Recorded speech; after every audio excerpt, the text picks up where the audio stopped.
Hey, Hey guys, how you going? we're having an interesting debate. So I don't know if you play fantasy football. I do not. Okay, we're debating where you want to be at in the pick order. I think being somewhere in the middle or late in the round is good. That's just me. Like 5 is a good pick. I think I'm 4 this year. All right. Yeah. How's it going, man? Very good. I'm actually in Mexico City, so I'm joining you from Mexico City. I've been here for a few weeks. Just a little south of us, A not few too weeks, much. Yeah. Well, it is opening day of dove season in Texas today. So it's kind of a big deal. I've been getting messages from bunches of our FinTech customers in Texas sending pictures where they went to work and all. And I'm like, all right, I'm going to wear a camo shirt today too. Yeah. So And one guy is full camouflage. Even Yeah. his boots are camouflage. And he's got a cowboy hat Yeah. on. Send me a picture. at work, it was Yeah. pretty cool. So yeah, dove season is a big thing in Texas. Like it's like a national holiday, back from when we were the Republic. So I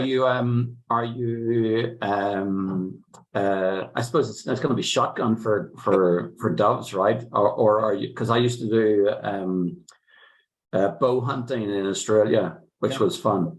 cool. Yeah, I bow hunted for a lot of years. me too. I got a buddy that rather than using the compound, he uses the recurve. That's pretty hard. That's hard work. That's Yeah. just giving yourself more work to do. Agree. This is hard enough, right? So, hey man, these things are super easy, casual, low key. What we typically hear from all the bankers, they kind of want to get to know you. Sure, what we're doing, what we're talking about, obviously, but the feedback is typically they want to get to know you and Sure. what you're up to and background and that type of thing. So, but keep in mind, we'll send you guys everything. We can edit. If you make a boo-boo, we'll chop it out, all that stuff. No worries. Cool. Well, we hear good things, man. So why don't you give us a little intro, tell us about yourself and give us a little background on what you guys are up to at BrightFi. Sure. Look, I mean, my background originally from Ireland, and I left there after college. I've now lived outside of Ireland for longer than I lived there, but obviously we'll never lose the accent, and that's okay. I've been in the US, many times, and worked here many times, and then came here 4.5, almost 5 years ago to form a digital bank for the unbanked and underbanked populations. And that's what we did. We formed up in Phoenix. We looked at lots of different cities, formed up in Phoenix, and we haven't looked back since. What we realized as we were building one thing was that we had created something else, which perhaps isn't surprising in lots of cases. That was what I was hoping we'd talk about, man. No, every time I've kind of dug in with you guys and looked at things, I felt the same way. Yeah. And I've actually we've got a couple of partners that we've worked with that are similar, right? And it gets really weird when you look at direct to consumer versus banks as a distribution channel, right? Yep. So sort of B2B to C. And then you throw in this weird side where you think about payments and you think about sponsor banks, things get interesting, right? And so how do you fit all of that and what does it look like? And to your point, sometimes you create more than you thought you did. Yeah, well, like no doubt about that. We set out to provide digital banking to, as I said, unbanked and underbanked, and so the very low income elements in communities. And in many ways, that wasn't fully purpose driven, but it was I think, a laudable purpose and something that we still, desire to do. But to do that effectively, we couldn't use any of the existing core banking systems and infrastructure. Like, you just couldn't. The cost is just too high. And so you get caught in the same trap that everybody is caught in, which is, how do you profitably serve the communities that are excluded and are using extremely expensive options for their finance, right? They're not banking, they're using check cashing stores and prepaid cards and money transmitters for paying bills and all of this super expensive stuff. But the standard banking system is also too expensive to be able to provide them with the services. And so to do what we wanted to do, we had to create a a full service digital core, virtualized, componentized, and all of this great stuff that has since become the main hall of the future of banking, I think. And so we didn't set out deliberately to create this technology that now community banks and credit unions are clamoring for so they can compete against the major national banks. But that's in effect exactly what we did. And so that's, a lucky happenstance. Yeah. All right. So I want to touch on this because core is such a big word. And I think a community bank, when we say core to a community bank, I mean, we all picture the giant contract with 60 products on it, right? I think back to days of, I guess you could call it branch transformation, right? But you really have got a heavy branch theory in there. You've got the lending side, obviously very heavy with the lending package, all the deposit side, right? But largely, I don't want to say a core is wasted space. You need it for the footprint. But when you think about what are the digital components that are necessary, I'm not saying it fits necessarily thin core, but it's thinner. Is that fair to you guys? I see crickets on your face. He's questioning me too. I mean, am I crazy? But all I'm saying is I would rather build a core for a digital bank than for one that had physical branches too. There's less. Yeah, I mean, when you're really looking at this, I mean, there's people just throw that word around too much. It's not, you got the payment side, which Payments has a core, core. and then you got a core processor at a bank, and then you have this, we use the term a lot, sidecar core, where basically it's an engine that runs different parts of the bank for fintech or for different things that are, sophisticated outside the bank ledgering necessary before you actually take the individual accounts under that directly to the core. You kind of subledger that core. Well, and we've been working off of the term FinTech core. Back in the long ago, the Malazi days, we sort of had a similar experience with just the digital banking layer at banks and credit unions. Now we're having to plug into the core, right, and get all those fun APIs. But we started seeing so many more transactions occurring in the digital layer that it was like, right? And so we found ourselves kind of up in our horsepower a little bit. So I'm interested to hear your parts. They walked right into this one, Yeah. So. Yeah, look, I think we're well into a world where digital transactions outnumber branch-based transactions by a huge volume. I remember it was 10 years ago whenever I was running technology for one of the banks, and the day whenever I was transacting more customer executed and processed outcomes through the technology platform than was happening in the through their online system and mobile cell system. The day that happened, the power dynamic changed. Banks have huge investments in the physical infrastructure that relates to having branches, but the branches are no longer the mainstay of any bank, whether it's seen as a digital bank or not. It really doesn't matter anymore. The vast majority of transactions are executed or are commenced online. What's really interesting, though, is the degree to which they are completed online, and that's where that's where we separate the wheat from the chaff, right? That's where it's great that you can make something customer facing and the customer thinks, hey, I've just completed an online transaction. But more than 65% of transactions then just spit out to some manual process and has people running around like crazy and inputting information onto 6 different systems, right? And that's the key, right? That's where the digitization in earnest happens. So that's what people like us are able to do. We're able to say, look, this is the notion that you are. And I'll come back to sidecar in a second, but the notion that you're digitizing your business by just putting something at the front and still having all of the same expensive and manual laden processes in the back, actually, that's not progress, not really. your customer might think that that's good, but all you've done is create an additional piece of spaghetti in your already pretty complicated technology environment, right?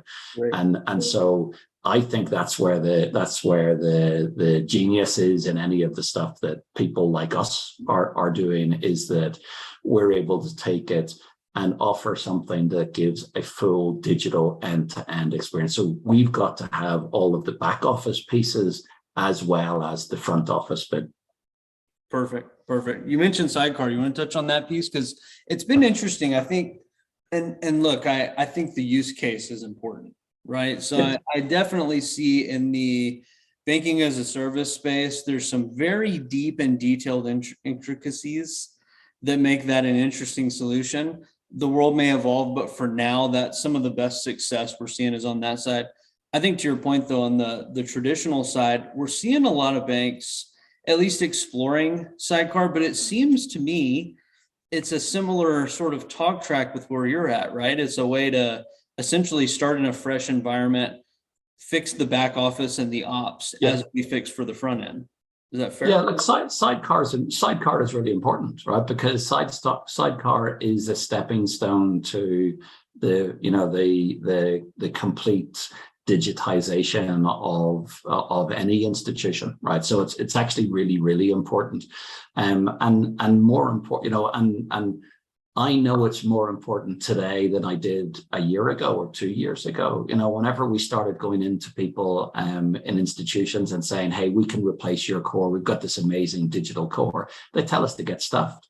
And of course they do, right? Because the thought that we were going to replace an FIS or a Fiserv or a Jack Henry through, one large piece of work, one major program, they're going to say no.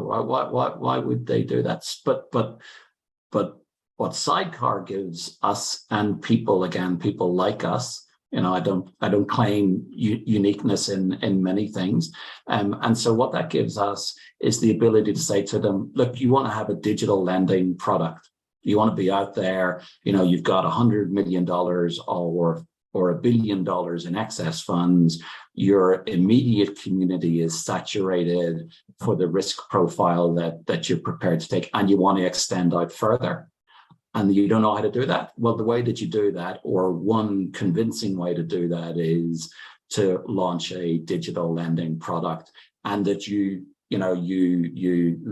geolocate that, and use all of the power of the internet to be able to create something that suits your risk profile and your organizational direction and all of that kind of stuff. And we're able to give them the technology to do that without them having to mess around with their existing core. We can integrate into their core. We can do up to, real-time bi-directional information sharing. Most of the cores can't, and so we set our expectations appropriately. We can put information into their data warehouse, or data lake, I think is the cool new term. And so we can engage with them in a way that can be a deposit product. Lending obviously can be a transaction card, can be domestic or international deposits. It can be branded in their brand, or it can be a new brand. Like, all of those things become possible.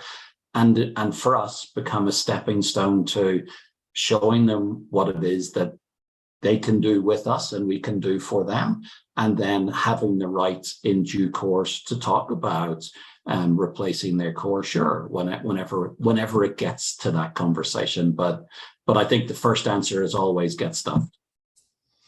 You're gonna hate me for this. Okay, go ahead. All right, I've been talking to you about this for years. This has been my thought or expectation for what I know are called to be digital banking, really focused on online and mobile at banks. So when I left that business, I've been asked, as you'd imagine, a lot since in the years since then, would I ever do it again, get back in there? My general feeling, and I'm going to get crucified for this statement, but I think it's over, right?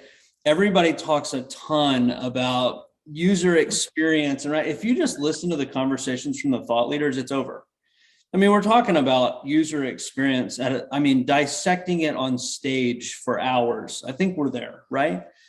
But to your point, let's talk about the back office. Let's talk about the bank side, right? That's And on the, if the you money look shot. at the more successful digital banking players today, they're more like marketing companies, dare I say, much more front end focused, as opposed to the way you're talking, you feel like a core guy, right? And so you won't find much conversation around lending at digital banking providers. You won't find much conversation about cards or interchange or credit. They're really finally getting to a place where now they're going, maybe we need to have embedded account opening. I'm like, oh, it's going to take us 1,000 years to get there this way, right? And I think to your point, digital customer facing digital channels to me are more of a core, traditional core style conversation, just digitally focused, that has sort of a land and expand to other things, that like innovate from the inside out.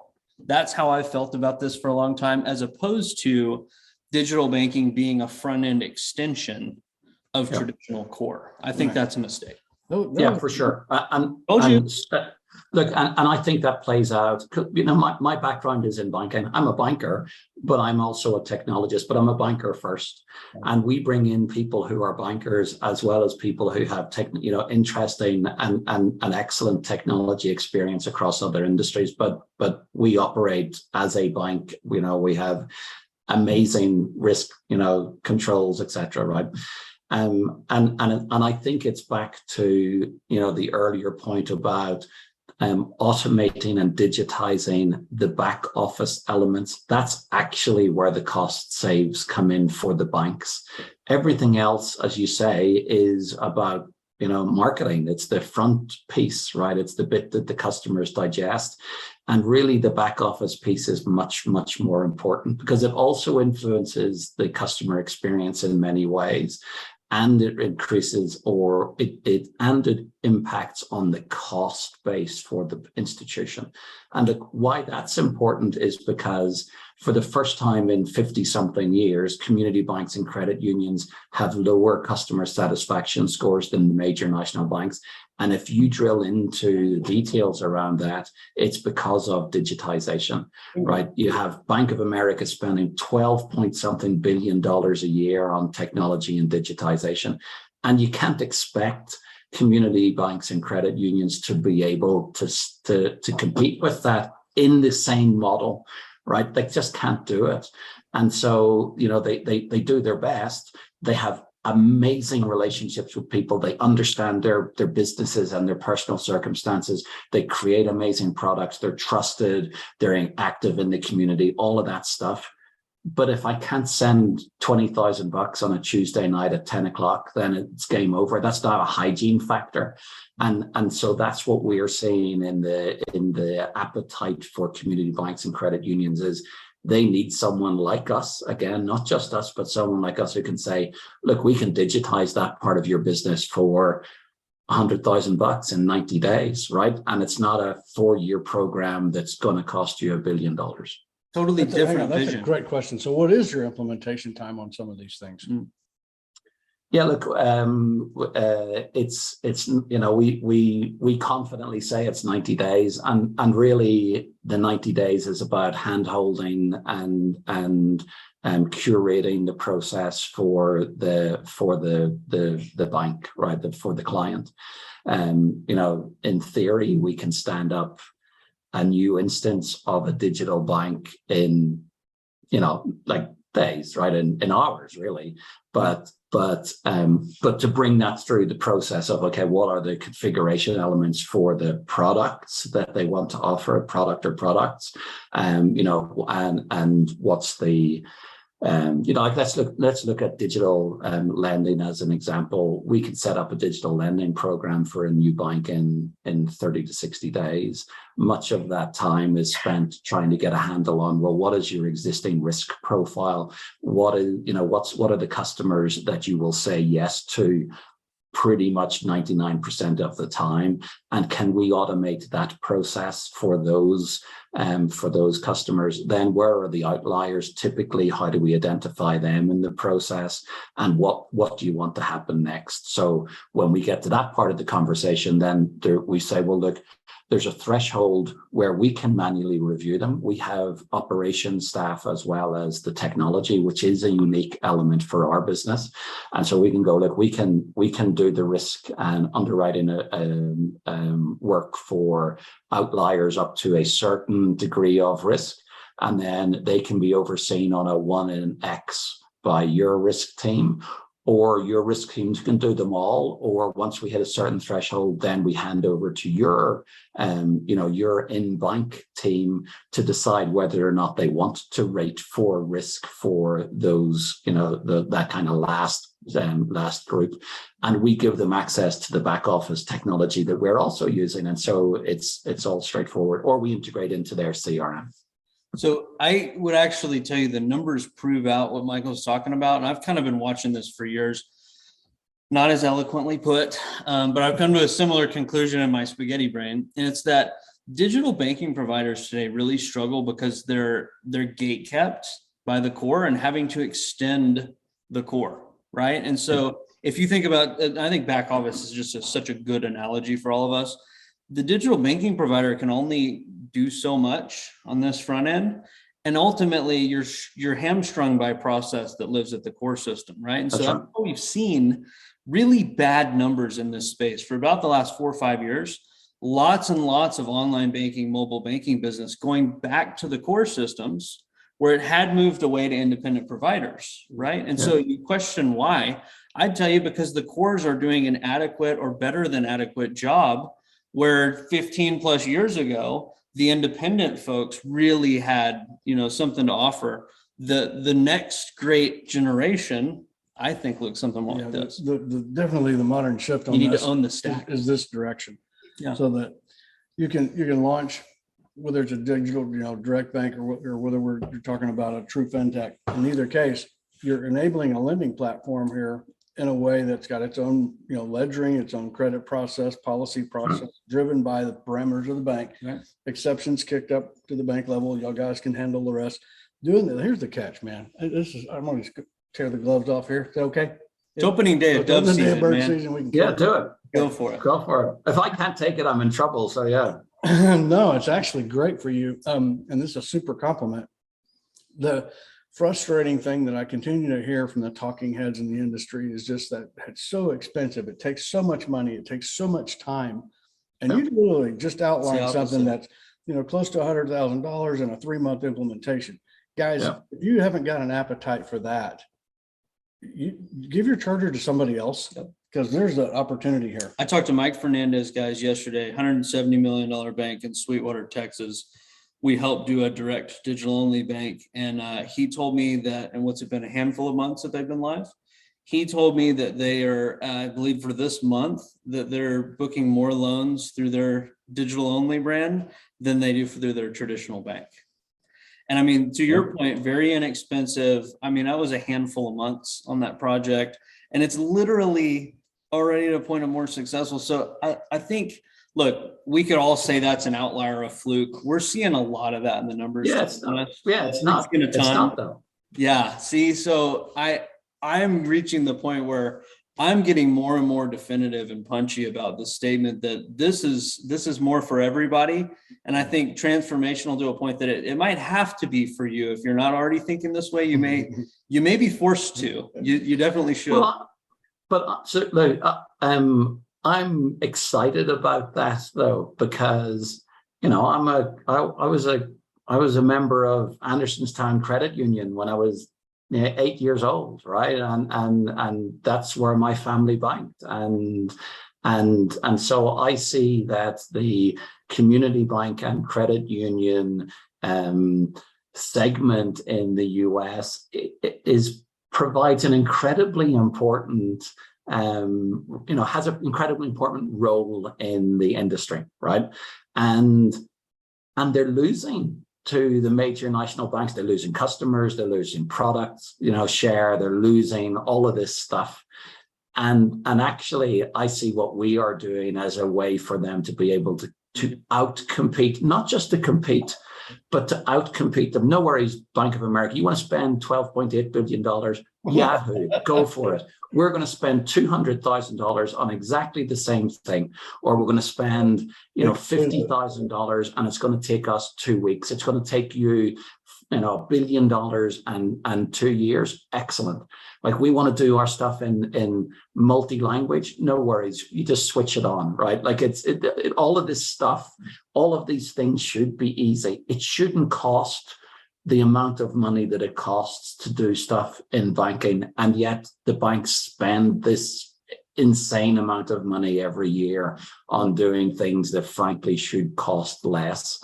And I'm excited about the prospect that in doing what we're doing, then the community banks and credit unions go, no worries, our technology is just as good as yours, plus we're better at relationships. We've got a better understanding of the businesses and individuals in our community. We're engaged in the community. We've got we're back on top.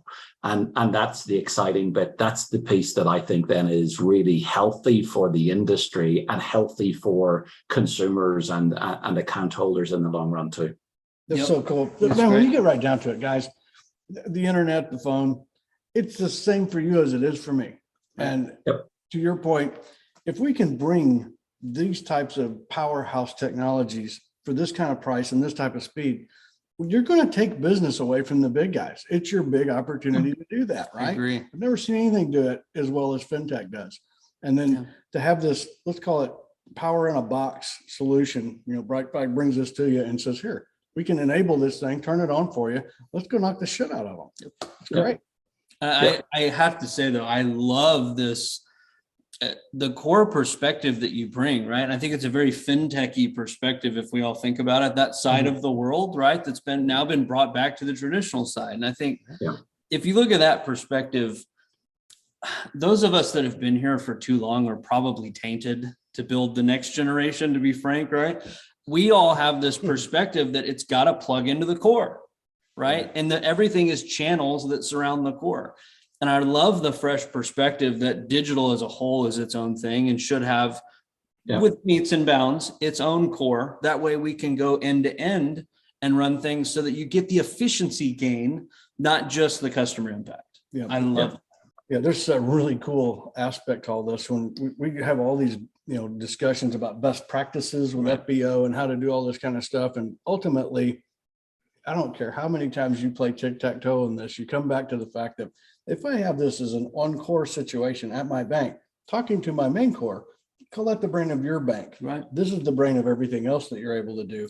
And just have those two talk to each other. It's much easier. We saw it, a decade ago in some of the best of breed digital providers beginning to relegate the core to the system of record that it should be, right? And more of, let's just say, the ops lives in this other platform. And the forward-thinking cores are already really leaning into this sprinting direction. in this direction. I mean, look at, a lot of the acquisitions and things we've seen on that side recently. But I think, to Michael's point, whether we're talking about the large core providers or we're talking about the large banks, there's a lot to get through. It's a big ship to turn. And so there's definitely some speed capability for the more nimble institutions on both sides. I want to give you final thoughts, man. So I always say you can talk about anything you want. Do they have NASCAR in Ireland? No? Okay. No, you can talk about anything you want, man. Final thoughts, just what's on your mind and what did we not talk about that you wish we had? What an excellent question. I don't know. I think that the one area that we didn't touch on that I think is really interesting and that we're seeing and actually enabling to a degree as well is standing up brand new community banks that are not orientated around a geographic area, but are oriented around communities that self-identify, right? And so it'll be a cowboy bank, or it'll be a cannabis bank, or it'll be a Latino bank, or it'll be a African-American bank, and we're seeing a lot of interest and opportunities there, and really that's what we see as being part of the, not all of the direction for community banking, but certainly a larger part of community banking in the coming age. And we are able to give them the technology and the operational support, not just the tech, but also the people to do the customer remote onboarding right through to regulatory reporting. And that's really exciting, I think, as well. Well, I'll tell you what, thanks for, you guys will be at the Fed Fizz Roundup. We appreciate that. Everybody's going to look forward to talking to you there. You're definitely on the cutting edge of where this is all going. And thank you. And your companies like yours, I mean, hats off to I was you. going to say a thank you, right, for Yeah. coming and helping. We need more help. I've been the guy over here for years going, why don't we have companies like this? And then you show up finally, and I'm like, all right. You know, come on. Yeah, well, look, it's been quite a journey, I can tell you. You know.